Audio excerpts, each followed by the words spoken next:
আটপুর রামকৃষ্ণ মঠ, যেখানে ঠাকুর ও মায়ের 9 ত্যাগী সন্তানরা এই সংসার জীবন ত্যাগ করে সন্ন্যাস গ্রহণ করেছিলেন।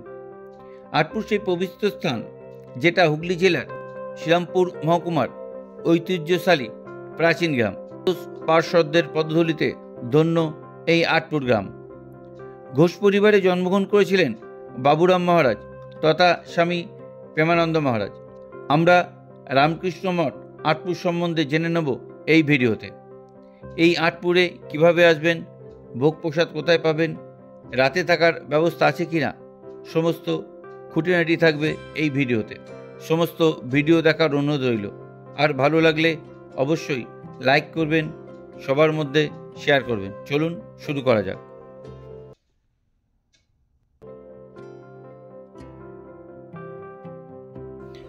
আটপুর আসতে হলে আপনাকে প্রথমে হরিপাল স্টেশনে আসতে হবে। হরিপাল স্টেশনে আসার পর এই ওভারব্রিজ দিয়ে আপনাকে যেতে হবে 1 নম্বর প্ল্যাটফর্মের দিকে। এই 1 নম্বর প্ল্যাটফর্ম দিয়ে বাইরে বেরিয়ে আপনি টেকার, বাস, টোটো অনেক সব কিছু পেয়ে যাবেন। সেখান থেকে 10 নম্বর বাসে চেপে আপনাকে আসতে হবে এই আটপুর। তবে এই যে গজার মোড় দেখছেন, এখানে বলে রাখি, যারা কলকাতা থেকে আসবেন তারা কলকাতা থেকে আরামবাগগামী যে কোনো বাসে চেপে ফার্স্ট এখানে গজার মোড়ে নামতে হবে এবং এখান থেকে আপনাকে আবার 10 নম্বর বাস পাল্টে 10 নম্বর বাসে উঠতে হবে। 10 নম্বর বাস আপনাকে নিয়ে যাবে আটপুর গ্রাম। বাস আমাকে আটপুর মঠের সামনে নামিয়ে দিয়ে সে তার গন্তব্যের দিকে রওনা দিল। আর আমি এই সামনের দিকে মঠ আছে, আমি আস্তে আস্তে চলুন তাহলে মঠের দিকে যাওয়া যাক। রাস্তা দিয়ে কিছুটা এগোলেই ডান দিকে রয়েছে মিত্র বংশের প্রাচীন শিব মন্দির, যার বয়স প্রায় 300 বছর। এই মন্দিরে আছে একটি শিবলিঙ্গ, যেটা প্রত্যেক দিন পুজো হয়ে থাকে।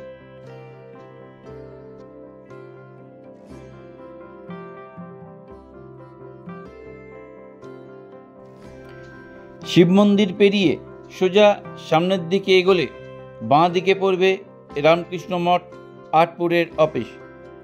মঠে ভোগ প্রসাদ গ্রহণ করার জন্যে আপনাদের এই অফিস থেকে কুপন সংগ্রহ করতে হবে। ভোগ প্রসাদ গ্রহণ করতে হলে মঠের নাম্বারে আগের দিন বিকেলবেলা জানিয়ে দিতে হবে। ভোগ প্রসাদের কুপন মূল্য 100 টাকা। মঠের কন্ট্যাক্ট নাম্বার ডেসক্রিপশন বক্সে দিয়ে দিলাম।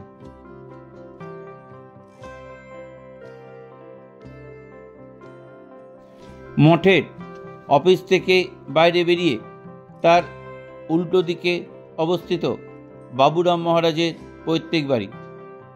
বাড়ির পাশে থাকা ছোট্ট গেট দিয়ে ভেতরে প্রবেশ করতে হয়। ভেতরে প্রবেশের পর বিশাল এই বাড়ির একতলায় রয়েছে ভক্তদের প্রসাদ গ্রহণের ঘর। এইখানেই প্রত্যেক দিন দুপুরবেলা বা কোনো অনুষ্ঠানে ভক্তদের প্রসাদ গ্রহণের ব্যবস্থা করা হয়ে থাকে। প্রসাদ গ্রহণ ঘরের ঠিক উল্টো দিকেই আছে রান্না করার ঘর। এখানে দৈনিক ভক্তদের জন্যে রান্না করা হয়ে থাকে। এই রান্নাঘরের সামনেই আছে বিশাল এক উঠোন। এখন ডিসেম্বর মাস, তাই এখানে প্যান্ডেল করা আছে।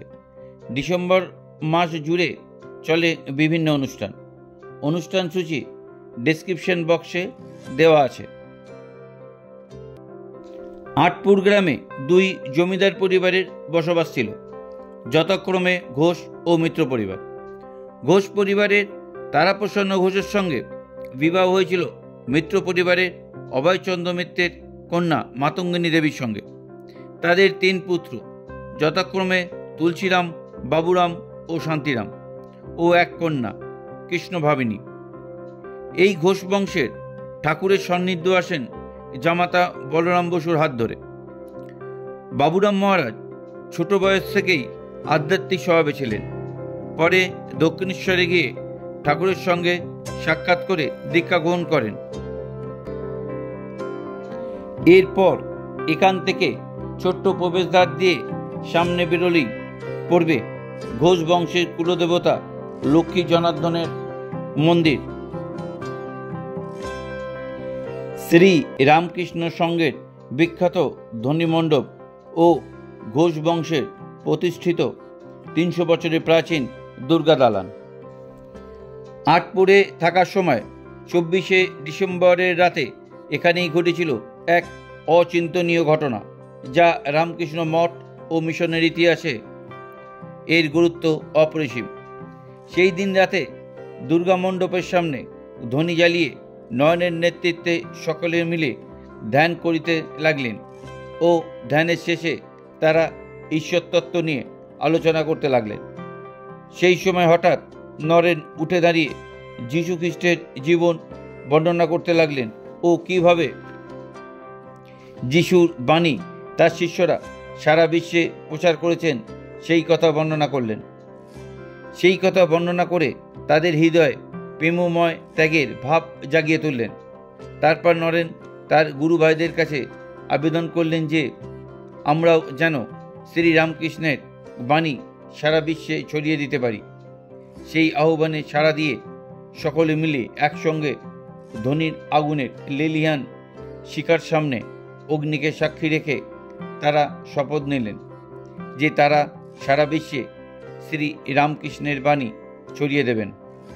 তারা হলেন নরেন, শরৎ, তারক, নিরঞ্জন, সারদা, শশী, কালী, বাবুরাম ও গঙ্গাধর।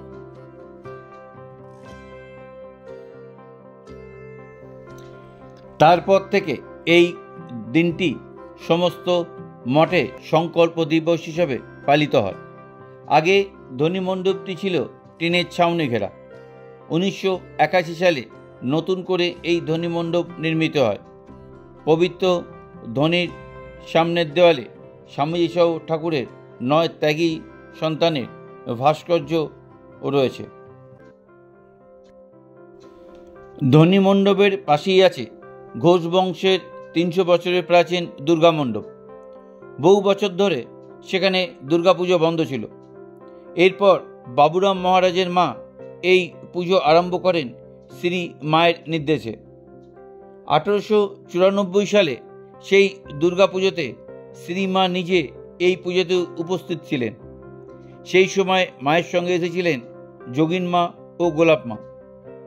প্রতি বছর রামকৃষ্ণ মঠের তত্ত্বাবধানে বহু ধুমধাম করে দুর্গাপুজো অনুষ্ঠিত হয়। ধ্বনিমণ্ডপ পেরিয়ে সামনে এগোলেই ডান দিকে আছে ঘোষ বংশের কুলদেবতা লক্ষ্মী জনার্দনের মন্দির। সিঁড়ি দিয়ে ওপরে উঠেই আছে লক্ষ্মী জনার্দনের গর্ভগৃহ।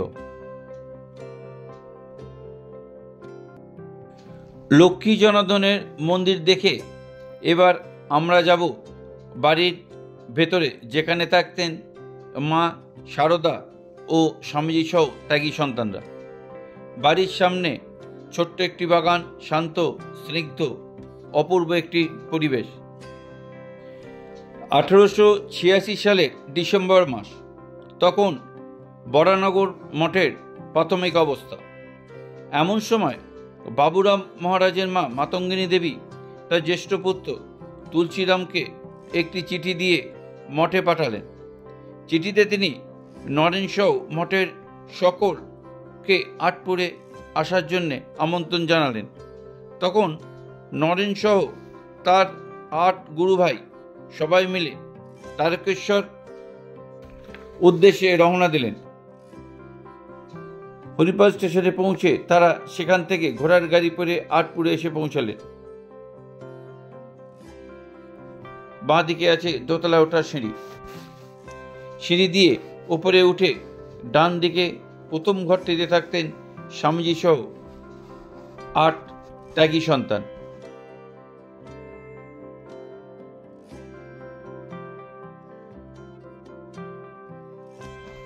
স্বামীজির ঘর পেরিয়ে সামনের দিকে এগোলেই শ্রী মায়ের ঘর।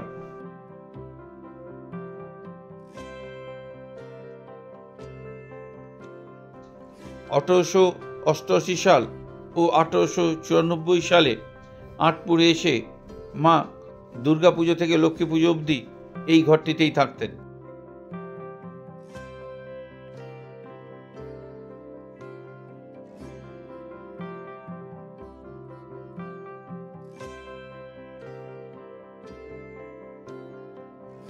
মায়ের ঘরে পাশের ঘরটিতে থাকতেন বাবুরাম মহারাজের মা মাতঙ্গিনী দেবী। তিনি সর্বদা মায়ের দেখাশোনা করতেন। বাড়ির পিছন দিকে আছে একটি পুকুর, পুকুরের নাম জলপরি। শ্রী শ্রী মা সারদা আঁটপুরে থাকার সময় এই পুকুরে স্নান করতেন। বাবুরাম মহারাজের পৈতৃক বাড়ি থেকে বেরিয়ে এবার আমরা যাব তার জন্মস্থান অর্থাৎ তার মামার বাড়ি। সেখানে আছে আঁটপুরের মূল মন্দির। যাবার রাস্তার বাঁ দিকে আছে আঁটপুর রামকৃষ্ণ মঠের গেস্ট হাউস শান্তি ভবন। ভক্তরা এখানে থাকতে পারেন। এখানে থাকতে হলে আগে থেকে ইমেল করে মহারাজের অনুমতি নিতে হবে, তারপর থাকতে পারবেন। এখানে রাত্রিবাসের সেরা সময় হলো দুর্গাপুজো ও ধনী উৎসব। শান্তি ভবন পেরিয়ে আমরা এসে গেলাম বাবুরাম মহারাজের মামার বাড়ি, তার জন্মস্থান। এইখানেই গড়ে উঠেছে আঁটপুরের মূল মন্দির। বাবুরাম মহারাজের জন্মস্থানের ওপর নির্মিত মন্দিরের গর্ভগৃহ। 16 জুন 1961 সালে এই মন্দিরের ভিত্তি স্থাপন হয়েছিল, আর 1962 সালের ডিসেম্বরের 3 তারিখে তৎকালীন ভাইস প্রেসিডেন্ট স্বামী নির্বাণানন্দ মহারাজ মন্দিরটি উদ্বোধন করেন। মন্দিরের গর্ভে গিয়ে সুসজ্জিতভাবে আছেন ভগবান শ্রী রামকৃষ্ণদেব, জগজ্জননী মা সারদা দেবী, স্বামী বিবেকানন্দ ও স্বামী প্রেমানন্দের ছবি। তাদের যথাযোগ্য আস্থা ও নিষ্ঠাভাবে তাদের পুজো করা হয় প্রত্যেক দিন। পুরো নাট মন্দিরে ঠাকুরের অন্তরঙ্গ পার্শ্বদের ছবি দিয়ে আলোকিত করা হয়েছে। শহরের কোলাহল থেকে দূরে গ্রামের এই শান্ত পরিবেশে মন্দিরে কিছুক্ষণ বসলে আপনার মনের পরম তৃপ্তি অনুভূত হবে।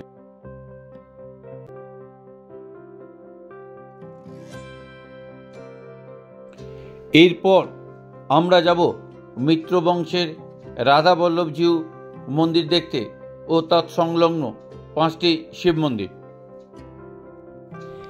মন্দির থেকে বেরিয়ে মেঠো পথ দিয়ে কিছুটা এগোলেই সামনে ডান দিকে আছে গঙ্গাধর শিব মন্দির। মা যখন এখানে আসতেন তখন মা এখানে এসে পুজো দিতেন। এর পাশাপাশি আছে আরও 4টি শিব মন্দির, একটি রাসমঞ্চ ও একটি দোলমঞ্চ।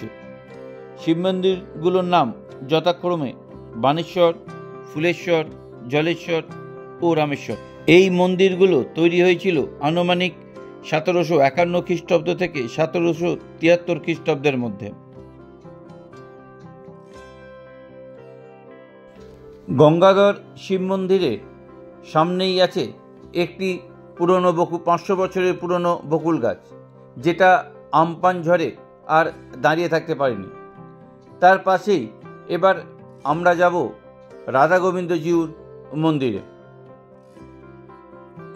মন্দির প্রবেশদ্বারের ওপরে আছে নহবতখানা। নহবতখানা পেরিয়ে মন্দিরের ভেতরে প্রবেশ করলেই চোখে পড়বে এক অপূর্ব সুন্দর টেরাকোটার শিল্পিক নিদর্শন।